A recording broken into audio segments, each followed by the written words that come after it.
Bismillahirrahmanirrahim. Assalamualaikum warahmatullahi wabarakatuh. Jumpa lagi dengan kami Saham Hijau, yaitu segala sesuatu tentang dunia investasi di pasar modal. Pada kesempatan kali ini kami akan membahas head to head antara Medco dan NRG. Siapa yang terbaik? Nah, itu dia yang akan kita sampaikan pada hari ini. Sebelum lebih jauh, jangan lupa untuk subscribe, like, dan komen agar channel kami bisa terus berkembang. Jadi gini, ada yang meminta di komentar itu, tolong mas ulas Medco. Nah, untuk menghemat maka saya mengulas kalian dengan ENRG. Kenapa? Karena saham produsen minyak itu dua ini di Indonesia. Yang lain itu setahu kami ya, itu lebih banyak kepada support ya, rignya, kapalnya, liftingnya. Tapi kalau produsen dua ini, jadi saya sekalian aja membahas dua agar lebih menghemat.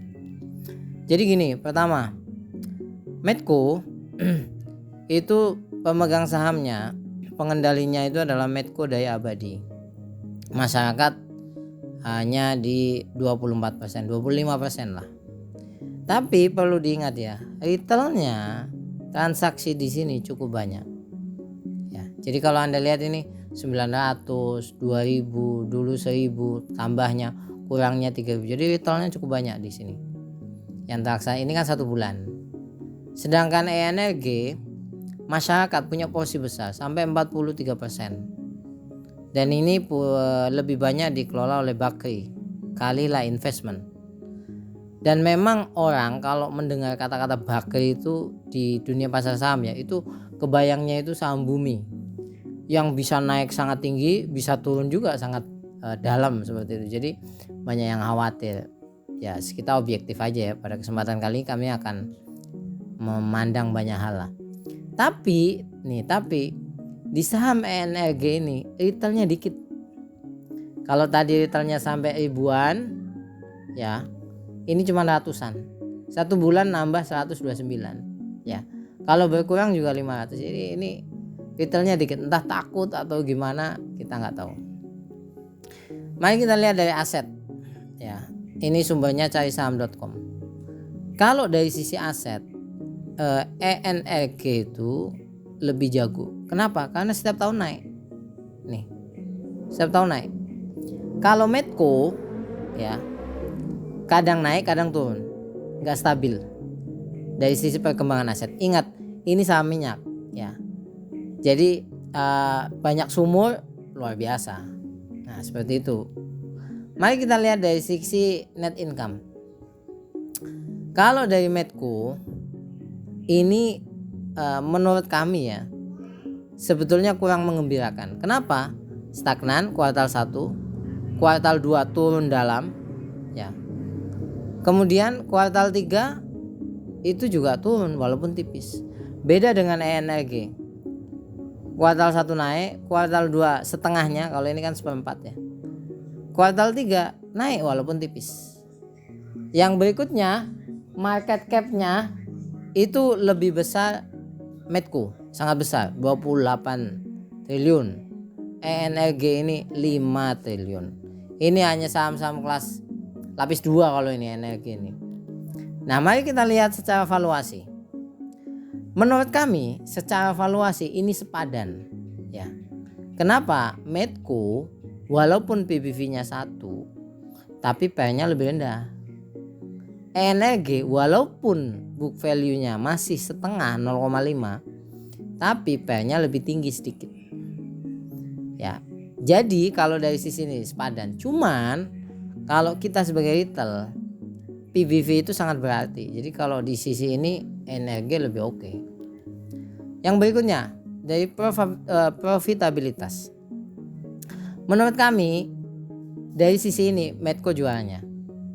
Net profitnya Medco itu sampai 21,5%. Kalau ENRG itu 18. Ini saya bulatkan lah karena 99. Jadi bedanya 3,5. Ya beda tipis tapi lumayan 3,5% itu.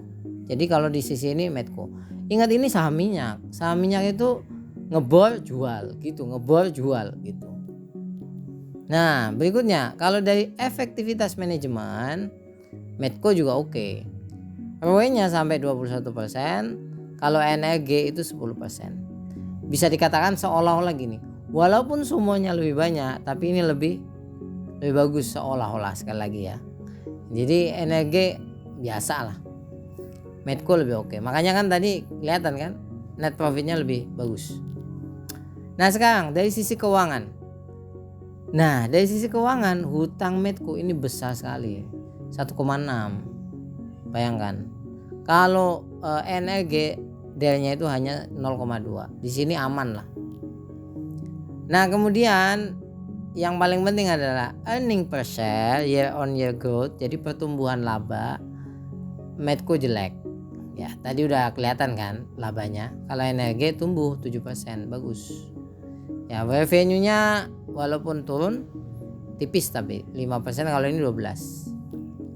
Nah menurut kami kesimpulannya gini, kalau dari sisi valuasi lebih menarik NRG.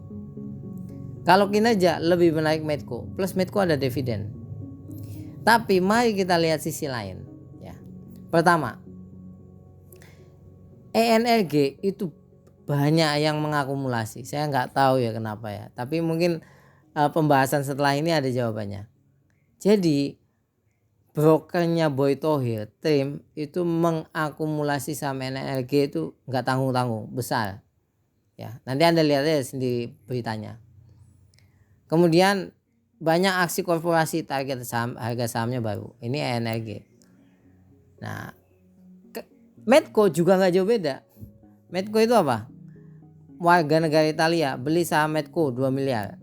Direktur Medco Energi tambah kepemilikan saham Medco. Ini harga belinya. Artinya dua saham ini semuanya menarik. Kalau dari sisi ini ya, yang akumulasi dan lain sebagainya, enggak Medco, enggak NRG, dua-duanya diakumulasi.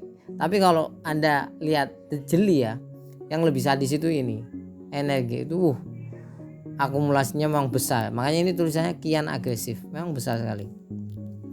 Nah perlu Anda ketahui kenapa kok minyak itu sangat seksi di Indonesia, saham produsen minyak ya. Makanya banyak yang akumulasi kan, karena gini, konsumsi minyaknya naik, produksinya turun, karena ada akhirnya disparitas itu ya, sehingga kemudian saham minyak diburu.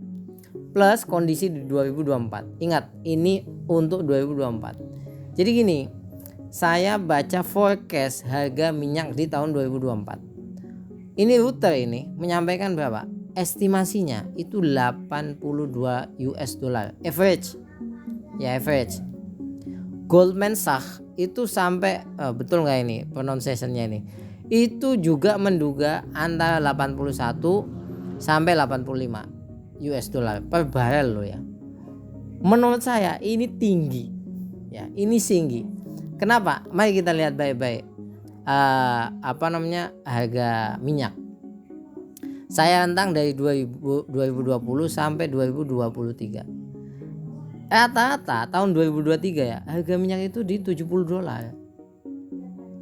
Ketika harga minyak ini sampai 90 dolar, Anda tahu, saham-saham minyak itu menggila. Ruis, APEC, NRG, Medco, Winsu dan lain-lainnya itu menggila.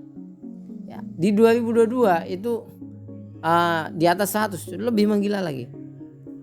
Apalagi average-nya 80 tahun depan. Berarti kan gejolak sampai 90, 100 itu bisa terjadi karena average-nya 80. Karena tahun ini average-nya hanya 70.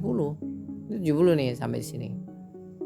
Nah, yang berikutnya, konflik Timur Tengah nggak selesai-selesai. Ya, ini berita mengatakan kalau konflik terus tuh harga minyak bisa naik. Ya, kemudian minyak anjlok dipicu meledaknya kekhawatiran konflik. Jadi konflik ini punya peranan besar lah dalam menentukan harga minyak. Mari kita lihat chartnya. Ini energi, lihat asing, naik, akumulasi terus. Kalau frekuensinya sama ini, tapi asing akumulasi. Medco asingnya rendah, ya asingnya rendah. Jadi bisa dikatakan asing distribusi di sini. Yang banyak di mana? Di energi. Mari kita lihat dari sisi akumulasi dan distribusi. Ya, saya bandingkan dua ini. Dari 1 Desember sampai akhir Desember, ya 1 bulan menunjukkan forecast tahun 2024 ini. NRG itu terjadi yang namanya normal akumulasi. Jadi akumulasi tapi nggak gede-gede amat. Tapi kalau 1 minggu terakhir saya lihat di Desember itu akumulasinya lumayan besar. Medco itu normal distribusi, jadi nggak besar juga. Jadi menurut kami dua-duanya ini sama lah, beda-beda tipis lah. Kesimpulan saya gini, yang diakumulasi energi ya, yang kemudian valuasinya lebih murah ENRG ya, karena PBV. Ingat faktornya hanya PBV. Tapi yang kinerjanya efektif Medco, plus Medco itu ada dividen. Nah oleh sebab itu gini, menurut saya saham minyak itu menarik karena banyak yang akumulasi ya. Karena kenapa? Bisnisnya selalu dibutuhkan dan semakin langka. Ingat dunia itu berebut minyak loh. Bergesernya ke listrik itu salah satu faktornya ya, minyaknya menipis. Ya, di samping juga faktor iklim.